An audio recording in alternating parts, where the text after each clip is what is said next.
Hi, I'm Dave, Dave's Vintage Baseball Cards. Here's my contact information. I wanted to talk with you a little bit today about selling your card collection.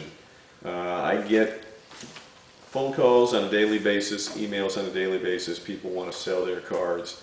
They may ask me questions like, "Oh, I got a bunch of Salada T coins from 1962 and '63. I have 50 of them.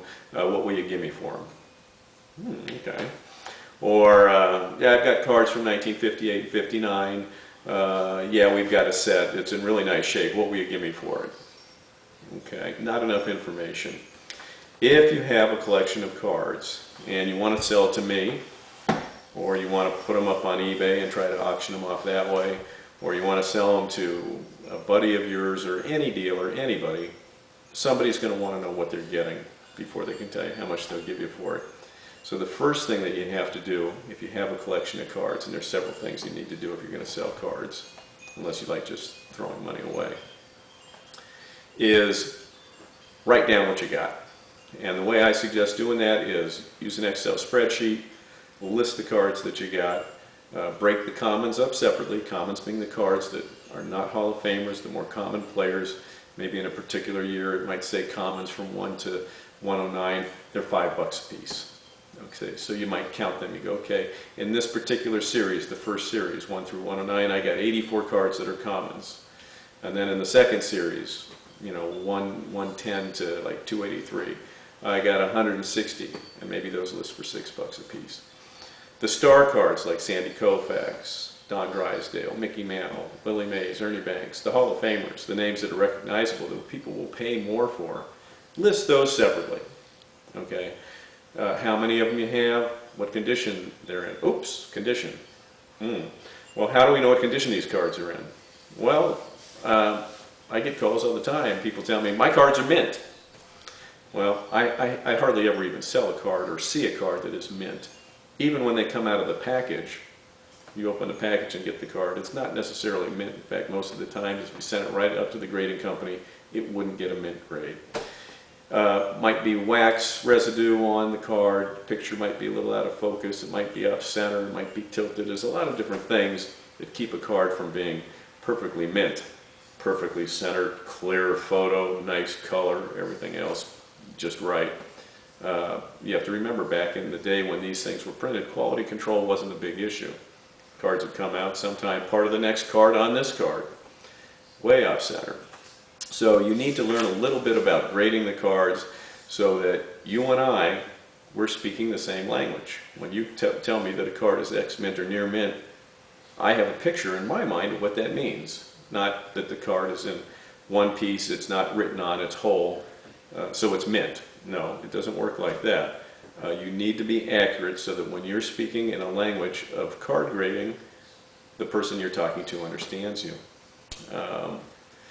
People ask me all the time, should I grade my cards? Well, that depends.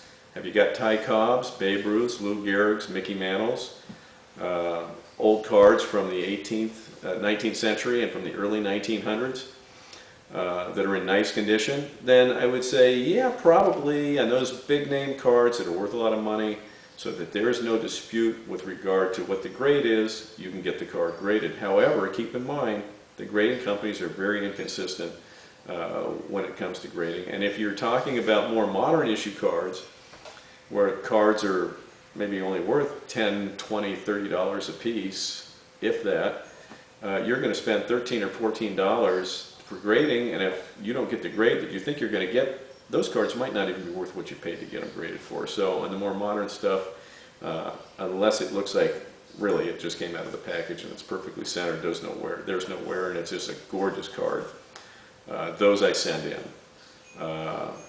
In other cases, I would say no. And the other thing to take into consideration, which you may not have access to the information, is the population reports on some of the higher grade cards. Some cards are much more easy to get in a higher grade than others. Without knowing the pop reports, you wouldn't know, okay, on this particular card, even if it got into a mint 9 holder, you're not going to get any money for it, whereas another card may be so tough that even an 8, nobody's got it, so they'll pay top dollar.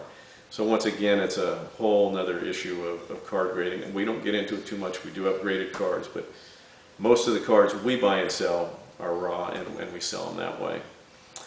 So you've called me up now, you know a little bit about grading, you have your card collection organized, you've decided what you're going to grade and what you're not going to grade, and you still want to sell them to me, you want to show me what you got. But you're not comfortable sending your cards out to me so that I can look at them and make an offer to you. This is where a scanner comes in handy. So you probably, you know, if you have a big collection, I would suggest investing in a scanner. For about $100 you can get a nice scanner. I suggest a scanner over a camera. Camera shots normally don't really give that good a detail as scanned images like the ones you'll see on our website. Scan the cards. You can scan cards in a big collection. You take a handful, the average, some of the best, some of the worst. So I can get an idea of what you're looking at. And the other thing is, if you're going to sell the cards, whether you sell them to me, another dealer, or you try to find a private buyer, if you have a list of what you have and you have some scanned images, you look organized. You look like you know what you're doing, and you're going to be able to get more money for your cards. Secondly, a lot of the time people may have a collection that's got cards that this team has been scratched off because he was traded and you wrote that team in, or you had your favorite players or your players that you hated that you put mustaches on and there was some wearing bike spokes.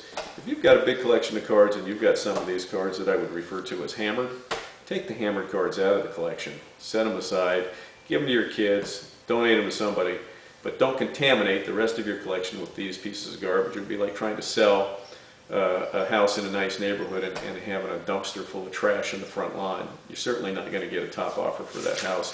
And if you've got garbage in with your collection, it's going to bring down the total value of the collection, because people are going to emphasize the damaged cards, the junk that you've got in the collection, when they're looking at the collection and negotiating with you with your price. Another point that I would suggest is, do not allow anybody to cherry pick your collection. If you're going to bring a collection to me and the Mickey Mantles and the Sandy Koufaxes and the Mazes and the Aarons are missing, I'm going to know it. I'm going to know that you sold those off, because there's not, there's not a consistency in the number of cards in the collection. And what you're going to end up doing, you're going to let somebody cherry pick your cards. You may or may not get top dollar for them, but you're going to be stuck with the common cards that are abundant and that are not in demand, and you're never going to be able to sell those. The other thing to take into consideration, and I'm making this this video in July of '09. The economy's kind of tough right now, and so you have to understand the market. Cards from the 50s and 60s and 70s, well, yeah, it's nice vintage material, there's lots of it out there. The market is a little bit soft. Stuff from the late 70s, 80s, 90s, and up into the 2000s, you can't give that stuff away. Older cards from the early 50s on back, the 40s, the early 1900s and 19th century, that stuff's always hard to get. There's always buyers for that material. So you need to understand, when you're coming up with run-of-the-mill, oh, I've got 1965, I got a whole box full of them. It's like, well, okay, well, so does everybody else. So yeah, you can sell those cards. We sell those cards, but nobody's getting top dollar for that stuff right now. If you look at the prices on my website, we're discounting 15 to 25% now off of those prices, and cards are still not moving. So the market's a little bit slow right now. I'm probably leaving a couple of things out, but that's where this comes in handy. Here's my phone number, my website. If you go to the website, you can look around and get an idea of what we sell cards for. You can see pictures of our grading, so you can compare.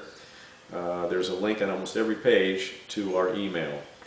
And so you can go ahead and send us an email, let us know what you got, send us some scans. You can call us at this phone number here. We're more than happy to talk with you about your collection. Now, we're always looking for stuff that's a little more unusual. I will buy some of the more common items. I'm not paying as much for, the really main bread and butter items, mid-60s, 70s, 50s. Not paying as much for stock material like that as I was before, but we'll still buy it depending on the price. But the issues that are a little more difficult, we are always looking for those. We like insert items. So you can call us up and talk to us about that. We're also willing to take your cards on consignment and sell them for you. depending upon what the collection is. Not so, less likely to do it on something like, say, 1966 tops or 1955 tops. We've got tons of that, so we'd be competing with our own stock. But if you've got something that's a little more unusual, that we feel would be quite valuable, and you prefer to pay us a small percentage as opposed to letting us buy it for you at a deeper discount, buy it from you at a deeper discount, we would be willing to talk with you about that. So give us a call, check out the website, there's our contact information, and hopefully we'll see you with Dave soon. I hope this little video has helped you out. We look forward to talking to you and appreciate your comments as well. Thanks. Bye.